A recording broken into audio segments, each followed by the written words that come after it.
नमस्कार, जनतंत्र टीवी देख रहे हैं आप और मैं हूं आपके साथ स्वाति आर्य। स्वागत है आप सभी का हमारे इस खास बुलेटिन में। सीएम धामी चंपावत के मां पूर्णागिरी कॉलेज ऑफ एजुकेशन के कार्यक्रम में शामिल हुए।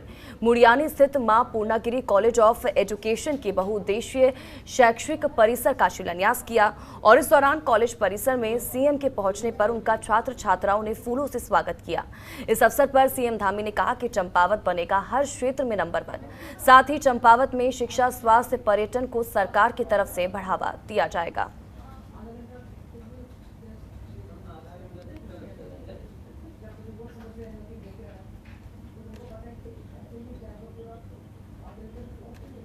हमारा ये चंपावत एक हब का स्थान लेगा, एक ऐसा स्थान लेगा जिससे कि यहाँ से हमारे नौनिहाल निकलेंगे और विभिन्न क्षेत्रों में जाकर वो हमारे चंपावत का नाम तो रोशन करेंगे ही करेंगे। चंपावत के साथ साथ पूरे प्रदेश और देश का नाम रोशन करने का काम इस सरस्वती मां के प्रांगण से यहाँ से होगा। मैं बहुत शुभकामनाएं देता हूँ आप सभी को। उत्तराखंड के सीएम पुष्कर सिंह धामी चंपावत भ्रमण के दूसरे दिन लोहाघाट के प्रसिद्ध अवैध मायावती आश्रम पहुंचे। घने जंगलों के बीच स्थित मायावती आश्रम की खूबसूरती की सीएम ने तारीफ की। मायावती आश्रम के अध्यक्ष स्वामी सुहृदानंद महाराज और इसी के साथ ही देवानंद महाराज ने सीएम धामी का स्वागत किया और शॉल भेंट कर सम्मान किया और सीएम धामी को एक पुस्तक भी भेंट की। साथ ही सीएम धामी ने कुछ देर उस कक्ष में ध्यान किया जहां स्वामी विवेकानंद जी 15 दिनों तक रुके थे।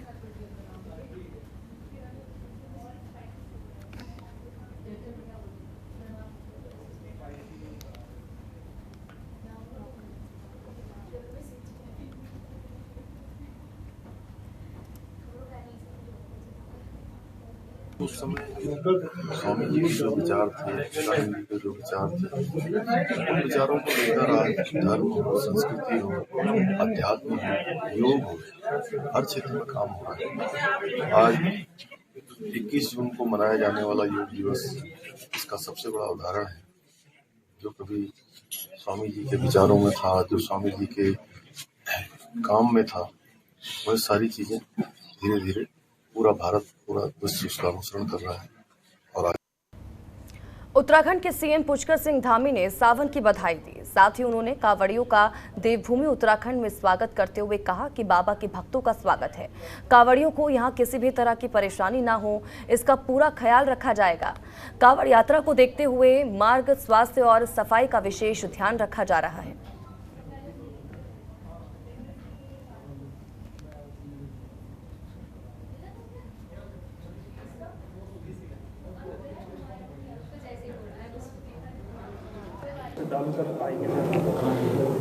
इस बार कांवड़ यात्रा का अनुमान 5 करोड़ से ज्यादा का है, लेकिन जितने भी आएंगे सभी शिव भक्तों का स्वागत है। आज से कांवड़ यात्रा शुरू हो चुकी है। यात्रा को लेकर पुलिस और प्रशासन ने तैयारियां पूरी कर ली हैं। हर की पैड़ी से लेकर कांवड़ रूट पर चप्पे चप्पे पर पुलिस और सीसीटीवी कैमरों की निगरानी है। कांवड़ियों की वेशभूषा में भीड़ में रहकर पुलिसकर्मी व्यवस्थाएं संभाल रहे हैं। शरारती तत्वों की ओर से किसी भी तरह की अफवाह फैलाने पर कड़ी कार्रवाई की जाएगी। दरअसल कांवड़ मेला सकुशल संपन्न कराना बड़ी चुनौती है।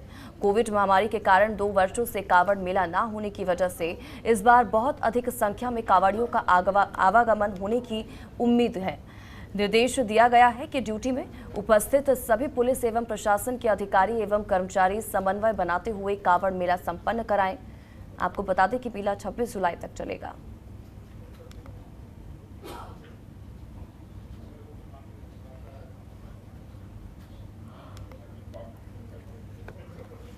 तो देखिए, अधिकारी और कर्मचारी अनावश्यक मोबाइल को प्रयोग नहीं करेंगे।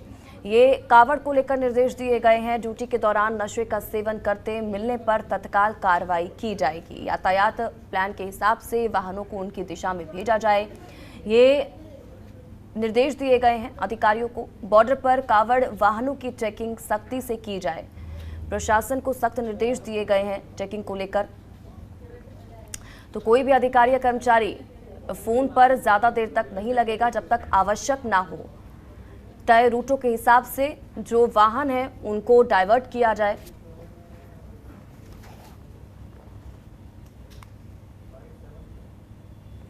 और वहीं सावन माह के पहले दिन जिला प्रशासन और इसी के साथ ही पुलिस प्रशासन ने सभी तैयारियां पूरी कर ली। जिला अधिकारी विनय शंकर पांडे और इसी के साथ ही एसएसपी हरिद्वार डॉक्टर योगेंद्र सिंह रावत ने मां गंगा का पूजा अर्चना की। जिलाधिकारी समेत मौजूद समस्त अधिकारियों ने कावड़ मेले को शांति से संपन्न होने की मां गंगा से प्रार्थना की।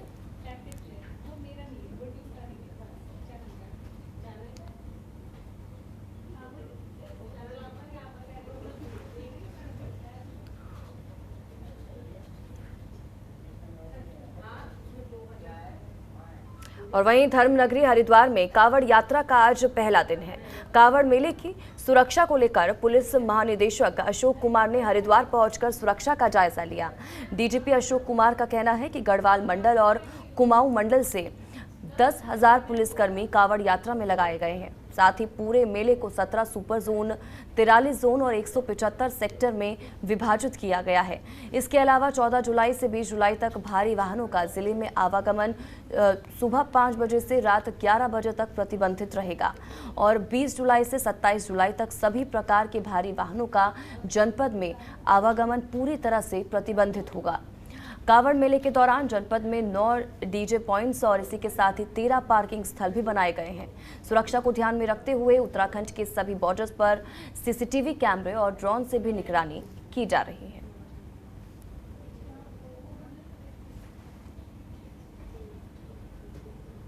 आज सावन का पहला दिन है और आज से ही कावड़ मेले की शुरुआत हो चुकी है। इस वक्त हम मौजूद हैं हर की पौड़ी पर और तमाम राज्यों से, अलग अलग राज्यों से, जैसे कि दिल्ली, यूपी, हरियाणा समेत अनेक राज्यों से यहाँ पर कावड़िए आ रहे हैं अपनी अपनी कावड़ लेने के लिए यहाँ पर, और वो यहाँ से जल भरेंगे और जल भरने के बाद वो अपने अपने शिवालयों पर जाकर जलाभिषेक करेंगे। और तमाम तरीके के, जैसे मैं आपको बता दूं कि लगभग 2 साल के बाद कोरोना के चलते इस बार कावड़ मेला भरा गया है, तो ऐसे में श्रद्धालुओं में खासा उत्साह देखने को मिल रहा है। और अगर तैयारियों की बात की जाए तो पुलिस और प्रशासन की तरफ से तमाम तैयारियां जो हैं वो दुरुस्त कर ली गई हैं और इस पूरे मेला क्षेत्र को 18 सुपर जोन, 41 जोन और 175 सेक्टरों में विभाजित किया गया है। और मैं आपको बता दूं कि इस पूरी भीड़ को इस बार 4 करोड़ से अधिक कावड़ियों के आने की संभावना जताई जा रही है। और ऐसे में जिला प्रशासन के लिए, पुलिस प्रशासन के लिए ये तमाम भीड़ को नियंत्रित करना सुचारू रूप से बहुत बड़ी चुनौती है। नजर आ रहे हैं अपने सहयोगी के साथ, मैं आफरीन बानो, जनतंत्र टीवी, हरिद्वार। और वहीं ग्रीष्मकालीन राजधानी कही जाने वाली गैरसैंण में हरीश रावत पहुंचे। हरीश रावत के गैरसैंण पहुंचने पर कांग्रेसी कार्यकर्ताओं ने फूलमालाओं के साथ जोरदार उनका स्वागत किया। और इस अवसर पर हरीश रावत का कहना है कि सरकार की तरफ से गैरसैंण की उपेक्षा की जा रही है। गैरसैंण की तरफ ध्यान न देने से यहाँ की जनता का समुचित विकास नहीं हो पा रहा है। उन्होंने सांस्कृतिक तालाबंदी की। इस अवसर पर मथुरा दत्त जोशी ने कहा कि पूर्व मुख्यमंत्री हरीश रावत के कार्यालय के दौरान, आपको बता दें कि ये कहा गया कि उनके कार्यकाल के दौरान गैरसैंण में कई विकास योजनाओं का शिलान्यास और लोकार्पण किया गया, लेकिन सरकार गैरसैंण जाने के नाम पर पीछे हट रही है।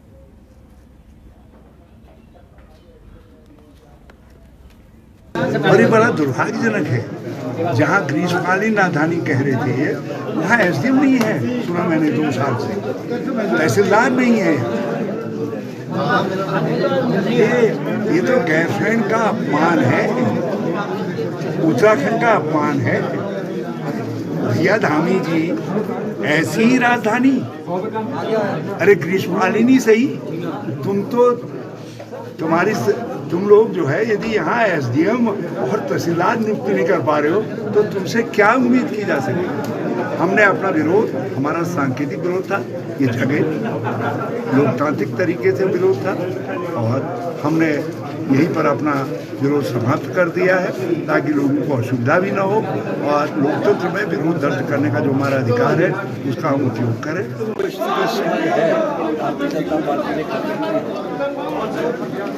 और वहाँ ग्रीष्मकालीन की घोषणा भी करी है, उसके नाम पर वहाँ कुछ भी नहीं है, कोई विशेष अफसर भी नहीं बैठता है, कोई मंत्री आज तक नहीं आया, मुख्यमंत्री नहीं बैठ रहा है, साल भर खत्म हो गया है, तो वो मुद्दा भी इनका छूटा निकल गया। और अब हम सब की ये मांग है कि देश में स्थायी राजधानी बनाए। उसके अलावा आप कुछ नहीं दूसरी बात सुनी जाएगी और देश में स्थायी राजधानी होती रहेगी। इसको लेकर हमने यहाँ पर आज आह्वान दिया। और वहीं गैरसैंण को ग्रीष्मकालीन राजधानी बनाने के बाद लगातार राजधानी को लेकर विवाद हो रहा है। इस बार गैरसैंण में सत्र आयोजित नहीं किया गया। इसको लेकर विपक्ष ने सरकार पर सवाल उठाए, लेकिन इसका जवाब देते हुए गदरपुर विधायक अरविंद पांडे ने पूर्व मुख्यमंत्री हरीश रावत द्वारा गैरसैंण में तालाबंदी को लेकर कहा कि हरीश रावत हमारे प्रदेश के बड़े नेताओं में से एक हैं। उनका राजनीतिक अनुभव बहुत ज़्यादा रहा है, लेकिन अब वो प्रदेश के मुख्यमंत्री थे तो प्रदेश की आवश्यकता और बदलाव के लिए बहुत कुछ उनको करना चाहिए था, लेकिन ना ही स्वास्थ्य में और ना ही शिक्षा में या पंचायतों में कोई काम नहीं किया, सिर्फ घोटाले हुए हैं। अब इन बातों से प्रदेश की जनता आकर्षित होने वाली नहीं है। प्रदेश की जनता जानती है कि उनका हित किस में है और उनका विकास किस में है। रावत जी हमारे बहुत इस प्रदेश के बड़े नेताओं में एक है। बहुत बड़ा उनका अनुभव है। उनके बारे में मैं कुछ कहूँ ये ठीक नहीं है, क्योंकि उनके बारे में तो उनकी पार्टी के लोग ही बोलते रहते हैं काफ़ी। मैंने क्या कहना, लेकिन एक बात अवश्य कहूँगा कि हरीश रावत जी हमारे वयोवृद्ध नेता हैं, मुख्यमंत्री रह चुके हैं। जब वह प्रदेश के मुख्यमंत्री थे तो इस प्रदेश के बदलाव के लिए, प्रदेश की आवश्यकताओं के अनुरूप उनको बहुत कुछ करना चाहिए था। तो उनके ज़माने पे न स्वास्थ्य में, न शिक्षा में, न खेल में, न पंचायतों में कोई काम नहीं हुआ, सिर्फ घोटाले हुए। तो अब इन अवस्थापनाओं में तालाबंदी करने से प्रदेश की जनता आकर्षित होने वाली नहीं है। यह प्रदेश की जनता जानती है कि उनका हित किसमें है। और वहीं उत्तराखंड यूनिफॉर्म सिविल कोड के लिए गठित कमेटी की महत्वपूर्ण बैठक हुई, जिसमें यूनिफॉर्म सिविल कोड क्यों जरूरी है इस मुद्दे पर चर्चा हुई। साथ ही कांग्रेस पार्टी में फूड समेत तमाम मुद्दों पर उत्तराखंड के वित्त मंत्री प्रेमचंद अग्रवाल से बात की। संवाददाता ममता चतुर्वेदी ने सुनिए उन्होंने इस दौरान क्या कुछ कहा। इस वक्त बातचीत करने के लिए हमारे साथ मौजूद हैं उत्तराखंड के वित्त मंत्री प्रेमचंद अग्रवाल जी। यूनिफॉर्म सिविल कोड की बात करें तो आज दूसरी महत्वपूर्ण बैठक होने वाली है, लेकिन विपक्ष ये आरोप लगा रहा है कि आखिरकार उत्तराखंड को यूनिफॉर्म सिविल कोड की जरूरत क्या थी। उत्तराखंड शांत था, शांत है और शांति रहना चाहिए। मुझे ऐसा लगता है कि जिस प्रकार से देश की आज आवश्यकता लगती है, प्रदेश की आवश्यकता लगती है, उसमें हमने तो चुनाव से पहले ही घोषणा की थी। पहले ही हमने कहा था, हमारे मुख्यमंत्री जी ने कहा था कि यदि हम सरकार में आए तो हम निश्चित रूप से समान नागरिक आचार संहिता लागू करेंगे। और जनता का मैं धन्यवाद दे रहा हूँ जिन्होंने हमें इस आधार पे 47 सीटें देके जो मिथक था उसे तोड़ने का काम किया, यानी कि हम सरकार में आए। और ऐसी स्थिति में पहली कैबिनेट यानी पहला मंत्रिमंडल की जो बैठक हुई तो माननीय मंत्रिमंडल की बैठक में निर्णय लिया गया कि हम लोग समान नागरिक आचार संहिता के लिए हम लोग सरकार की तरफ से औपचारिक हमने जो है उस पर निर्णय लिया और उसकी लगातार बैठकें हो रही हैं। मुझे खुशी है इस बात की कि वो समिति गठित हुई। पहली बैठक 4 जुलाई को हुई, आज एक और बैठक इसी दिल्ली के अंदर हो रही है और मुझे उम्मीद है कि इसके बाद ये लोग तमाम हितधारकों से भी बातचीत करेंगे और इसके साथ साथ जिस प्रकार से सरकार भी सभी बिंदुओं पर, सभी पहलुओं पर विचार करके इसे लागू करेगी। आवश्यकता तो आप देखिए कि मैंने कहा ना कि आज ये देश की आवश्यकता है, हमारे प्रदेश की आवश्यकता है और जिस प्रकार के हालात को खराब करने का काम किया जा रहा है, ऐसे में इसकी अति आवश्यकता मैं महसूस कर रहा हूँ। इसके अलावा अगर कांग्रेस पार्टी की बात करें तो गोवा में सियासी उठापटक चल रहा था। 3 कांग्रेस नेता आम आदमी पार्टी में शामिल हो गए और अब कहा जा रहा है कि हरक सिंह रावत और प्रीतम सिंह की भी चर्चा है कि वो भाजपा के साथ आ सकते हैं। यदि ऐसा कोई समीकरण बनता है तो क्या आप लोग बीजेपी में उनका स्वागत करेंगे? देखिए, मैंने जो मुझे लगता है कि भारतीय जनता पार्टी आज विश्व की सबसे बड़ी पार्टी के रूप में हम लोग मानते हैं और इसका व्याप आज भी बढ़ रहा है। पूरे देश के अंदर जो वातावरण हमारे भारतीय जनता पार्टी के पक्ष में है, माननीय मोदी जी जहाँ जा रहे हैं आप देखिए मोदी मोदी सब लोग चिल्लाते हैं, सब लोग कहते हैं और जिस प्रकार के उनके द्वारा काम किए जा रहे हैं, जिस प्रकार से उनके द्वारा पूरे देश के अंदर एक वातावरण विकसित करने का काम हुआ है, ऐसी स्थिति में जो राष्ट्रवाद की जो पार्टी बात करे, जो विकास की बात करे, जो पंचनिष्ठाओं से बंधी हुई पार्टी हो और जिसके नेता जैसे मैंने कहा आदरणीय मोदी साहब हों, शाह जी हों, जेपी नड्डा साहब हों अन्य बहुत बड़ी श्रृंखला हमारे नेताओं की है वो हो, और एक तरफ वो लोग हों जिनको सिर्फ परिवारवाद की राजनीति करनी है, जिन्होंने जनता से कोई मतलब नहीं, सिर्फ अपना और अपना परिवार देखना है। ऐसे में जो अच्छे लोग हैं, जो कद्दावर लोग हैं, जिन्होंने जनता के लिए सोच रखा है, आखिर उनको अपना निर्णय तो लेना ही होगा ना। वो यदि उनको लगता है कि भारतीय जनता पार्टी एक अच्छी पार्टी है, भारतीय जनता पार्टी की आइडियोलॉजी बहुत अच्छी है, भारतीय जनता पार्टी की पंचनिष्ठाएं बहुत अच्छी हैं, भारतीय जनता पार्टी के नेता जिस प्रकार से बड़ी मजबूती के साथ देश के विकास के और प्रदेश के विकास के लिए काम कर रहे हैं, तो ऐसी स्थिति में यदि वो भारतीय जनता पार्टी को ज्वाइन करना चाहते हैं तो वैसे तो निर्णय हमारे संगठन का होता है, लेकिन तो भी मैं तो स्वागत करूंगा ना। बड़े नेता आइए, स्वागत के लिए हम खड़े हैं। जो भी व्यक्ति इन चीज़ों में जुड़ता है, या जैसे मैंने कहा राष्ट्रवाद, पंचनिष्ठाएं, विकासवाद, इन पे जिसकी भावना जुड़ती है, स्वाभाविक रूप से हमारी भारतीय जनता पार्टी में आ सकता है। वक्त देने के लिए शुक्रिया। कैमरा पर्सन शेरा सिंह के साथ ममता चतुर्वेदी, जनतंत्र टीवी, दिल्ली। और वहीं पूर्व राज्यसभा सांसद प्रदीप टमटा अपने एक दिवसीय दौरे के दौरान जिला मुख्यालय पौड़ी पहुंचे, जहां उन्होंने देहरादून में बन रही एक और नई विधानसभा भवन निर्माण को लेकर राज्य सरकार पर सवाल खड़े किए। उन्होंने कहा कि देहरादून में प्रस्तावित नए विधानसभा भवन को बनाए जाने के विरोध में कांग्रेस ने धरना प्रदर्शन करके अपना विरोध दर्ज कराएंगे। टमटा ने कहा कि प्रदेश सरकार राज्यवासियों को एक स्थायी राजधानी तो नहीं दे सकी, मगर अब बीजेपी सरकार नए विधानसभा भवन बनाने से स्थायी राजधानी के मुद्दे को भटकाना चाह रही है। कांग्रेस इसका पुरजोर विरोध करेगी। पहले ही गैरसैंण में एक विधानसभा भवन बनाया हुआ है, अब दूसरे भवन की आवश्यकता राज्य में नहीं है। राज्य में अन्य विधानसभा बनाना प्रदेशवासियों की पैसे का दुरुपयोग होगा, जिसको कांग्रेस कतई बर्दाश्त नहीं करेगी। विधानसभा में इस प्रश्न को हल करने के लिए नहीं जा रहे हैं। आप हालात हमारे ऊपर एक देहरादून को उत्तराखंड पर थोप देना चाहते हैं कि हमने विधानसभा भवन बना दिया, हमने सचिवालय बना दिया, अब हम कोई इसके अलावा देहरादून के अलावा कोई विकल्प नहीं है। और ये उत्तराखंड राज्य की सामाजिक सांस्कृतिक पहचान के खिलाफ है। ये उत्तराखंड राज्य की वो जो सिद्धांत है, जो जनसंघर्ष का सिद्धांत है, उसकी भावनाओं के विपरीत है। इसलिए हम सरकार के इस निर्णय का विरोध करने में विरोध दर्ज कर रहे हैं। और हमारी मांग है कि गैरसैंण अब एक शहर मात्र नहीं है। गैरसैंण उत्तराखंड राज्य की, हिमालय राज्य की, पूर्वोत्तर राज्य की सामाजिक सांस्कृतिक का प्रतीक है, अभावों का प्रतीक है। इसलिए उसको स्थायी राजधानी बनना चाहिए।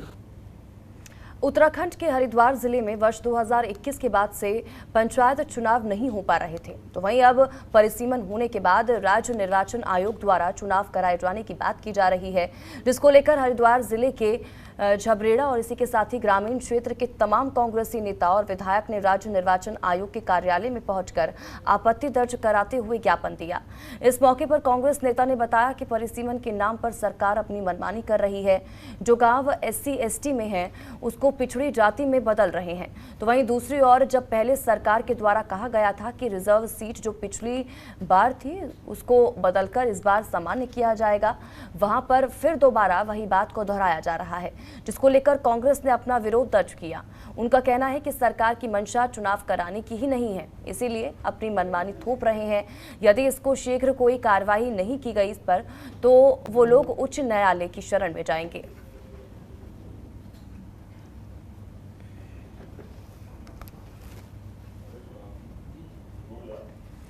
उत्तराखंड हाईकोर्ट ने हरिद्वार में गंगा माता कुष्ठ आश्रम के कुष्ठ रोगियों के पक्के आवास को तोड़ने के खिलाफ दायर जनहित याचिका पर सुनवाई की। कोर्ट ने जिलाधिकारी से पूछा कि कुष्ठ रोगियों के लिए अभी तक कितने कैंप लगाए गए हैं, कुष्ठ रोगियों के पुनर्वास के लिए कितने आश्रम बनाए गए हैं और इनकी संख्या कितनी है। मामले की सुनवाई के लिए कोर्ट ने 4 अगस्त की तारीख नियत की है। आपको बता दें कि हरिद्वार के नाव वेलफेयर सोसाइटी ने हाईकोर्ट में जनहित याचिका दायर कर कहा था कि 17 नवंबर 2018 को राष्ट्रपति के हरिद्वार आगमन पर कुष्ठ रोगियों के पक्के आवासों को प्रशासन ने तोड़ दिया था, जिससे कि राष्ट्रपति उन्हें ना देख सके।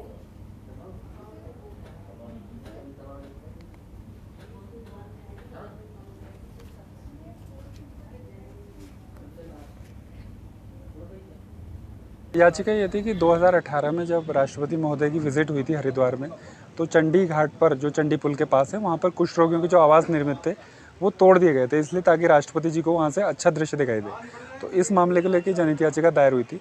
जिसके बाद इसमें कई प्रकार के ऑर्डर बाद में पास हुए थे और ऑनरेबल हाईकोर्ट ने डिस्ट्रिक्ट मजिस्ट्रेट हरिद्वार को डायरेक्ट किया है कि वो 2 सप्ताह में अपना शपथ पत्र दायर करें और ये बताएं कि कुष्ठ रोगियों के लिए जो स्कीम्स हैं वो कितनी वहाँ लागू की जा रही हैं, कुल कितने कुष्ठ रोगी हैं, कुल कितने कुष्ठ आश्रम हैं, उनके पुनर्वास के लिए और उनके जो दैनिक जीवन है उसको स्तर उच्च उठाने के लिए क्या क्या स्टेप उनके द्वारा उठाए गए हैं, कितने मेडिकल कैंप लगाए गए हैं, ये सारे पर्टिकुलर कोर्ट ने मांगे हैं और 4 अगस्त को इसकी अगली सुनवाई होगी। उत्तराखंड हाई कोर्ट ने नैनीताल शहर में बंदरों और कुत्तों के बढ़ते आतंक से निजात दिलाने के लिए दायर जनहित याचिका पर सुनवाई की। मामले को सुनने के बाद न्यायालय ने नगर पालिका को पक्षकार बनाते हुए नगर पालिका से शहर में आवारा कुत्तों सहित की संख्या सहित कुत्तों के काटने के जितने मामले हैं उन सब की रिपोर्ट पेश करने को कहा है। इस मामले की सुनवाई के लिए कोर्ट ने 21 सितंबर की तारीख नियत की है। आपको बता दें कि कोर्ट ने एक जनहित याचिका पर सुनवाई करते हुए ये निर्देश दिए हैं। आपको बता दें कि नैनीताल शहर में कुत्तों का आतंक बढ़ता ही जा रहा है। याचिकाकर्ताओं ने बंदरों और कुत्तों की बढ़ती संख्या पर रोक लगाने की गुहार लगाई है। देखिए, उत्तराखंड में और ख़ासतौर से नैनीताल शहर में पिछले कुछ वर्षों से पालतू जानवरों का, ख़ासतौर से कुत्ते और बंदरों का बड़ा आतंक छाया हुआ है और इसमें इन्होंने सैकड़ों लोगों को काटा है और अनफॉर्चुनेटली इसमें कई लोगों की मृत्यु भी हुई है। इस पर एक PIL हमने यहाँ पर उत्तराखंड हाई कोर्ट में की थी और जिस पर माननीय उच्च न्यायालय ने एक तो नगर पालिका नैनीताल को पार्टी बनाते हुए ये कहा है, उनसे जवाब मांगा है कि पूरा स्टैटिक्स दें कि कितने लोगों का आपने इलाज कराया, कितने कुत्तों को स्टरलाइजेशन कराया है और उनकी क्या काउंटिंग की है। साथ ही उत्तराखंड सरकार को भी कहा है कि जो प्रदेश की जो सारी नगर पालिका और नगर निकाय हैं उनसे भी इसी तरह की रिपोर्ट इकट्ठी करके और कोर्ट में दाखिल करें और इसमें अगली सुनवाई 21 सितंबर के लिए कोर्ट ने फिक्स की है। जनहित याचिका एक यहाँ पर गिरीशन खोलिया वकील साहब हैं, उनकी तरफ से ही दायर की गई थी। उनको भी पिटीशन फाइल करने के बाद वो भी डॉग बाइटिंग का शिकार हो चुके। उत्तराखंड सरकार न केवल अपने डॉक्टरों के लिए बल्कि मरीजों के लिए भी बड़ा कदम उठाने जा रही है। सरकार अब ब्लॉक स्तर पर डॉक्टरों और नर्सों के लिए ट्रांजिट हॉस्टल बनाने जा रही है। इस जरिए अब चिकित्सा सेवा में लगे लोगों के लिए आवास की समस्या हमेशा के लिए दूर हो जाएगी। इसके साथ ही डायलिसिस मरीजों को बेहतर सुविधा देने के लिए भी केंद्र सरकार से बड़ी मदद मिली है। केंद्र ने राज्य सरकार को 250 करोड़ रुपए दिए हैं। डायलिसिस मरीजों को घर से ले जाने और आने ले जाने के साथ ही डायलिसिस भी फ्री में होगा। 2 बड़ी बातें हो रही हैं इस बार भारत सरकार ने जो की हैं और हमारे मुख्यमंत्री जी के नेतृत्व में हम बहुत अच्छा ये कर रहे हैं कि अब हर ब्लॉक स्तर पे ट्रांजिट हॉस्टल बनाए जाएंगे डॉक्टरों के रुकने के लिए, वहाँ नर्स स्टाफ के लिए, क्योंकि अधिकांश डॉक्टरों की दिक्कत होती थी कि वो रुकें कहाँ। तो अब हम 95 के 95 ब्लॉकों में डॉक्टरों के लिए आवास की व्यवस्था बना रहे हैं और हर ब्लॉक में मुझे लगता है 2 साल में आवास बन के तैयार हो जाएंगे। दूसरा, जो डायलिसिस के मरीज हैं उनके लिए 250 करोड़ रुपए इस बार भारत सरकार से हम लाए हैं कि डायलिसिस के मरीजों को घर से लाना, दवाई फ्री देना, डायलिसिस फ्री करना और घर तक उनको छोड़ना, ये भी अब हमारी सरकार करेगी और इसकी लॉन्चिंग जल्दी हम मुख्यमंत्री जी से कराने वाले। भूतपूर्व सैनिक अंशदायी स्वास्थ्य योजना के तहत केंद्रीय रक्षा राज्य मंत्री अजय भट्ट ने रायवाला छावनी में पॉलीक्लिनिक की आधारशिला रखी। वीडियो कॉन्फ्रेंसिंग के जरिए आयोजित कार्यक्रम में उन्होंने इस योजना से पूर्व सैनिक और उनके परिवारों को बेहतर स्वास्थ्य सेवा उपलब्ध होने की बात की। साथ ही उन्होंने कहा कि केंद्र सरकार सैनिक और पूर्व सैनिकों के हितों के लिए और भी कई महत्वपूर्ण कदम उठा रही है। ये कदम भी उसी का एक हिस्सा है। ये कार्यक्रम हम लोग यहाँ इस उपलक्ष्य में इकट्ठा हुए हैं कि यहाँ पर जो एक्स सर्विसमैन की डिपेंडेंसी है रायवाला में वो तकरीबन 12,000 है और हमारा यहाँ जो ECHS जो पूर्व सैनिकों के लिए जो सेटअप था वो एक टेम्परेरी टाइप का सेटअप था। ये बिल्डिंग वगैरह जो है उनके फौजी उसमें चल रही थी पर ECHS को अपना बिल्डिंग और वो ऑथराइज है, तो उसके लिए जो है अभी एक नई बिल्डिंग जो है यहाँ पर सैंक्शन हुई है इस इलाके के लिए, जो कि बहुत ही अच्छी खबर है। यहाँ जितने भी यहाँ के लोकल जितने एक्स सर्विसमैन हैं उनके लिए बहुत अच्छी खबर है। तो उस मंत्री जो है वो इसको वीडियो कॉन्फ्रेंसिंग के थ्रू इसको आज इनॉग्रेट करेंगे। तो हम लोग इसी के लिए यहाँ इकट्ठा और ये हमारे लिए बहुत ही खुशी की बात है कि हमारे पूर्व सैनिकों के लिए इतनी अच्छी फैसिलिटी यहाँ क्रिएट की जा रही गवर्नमेंट के लिए। और और इसी के साथ ही बुलेटिन में फिलहाल इतना ही। आप बन रहे हमारे साथ। नमस्कार। खबरों के निष्पक्ष विश्लेषण के लिए सब्सक्राइब करें Jantantra TV and press the bell icon. Never miss any update.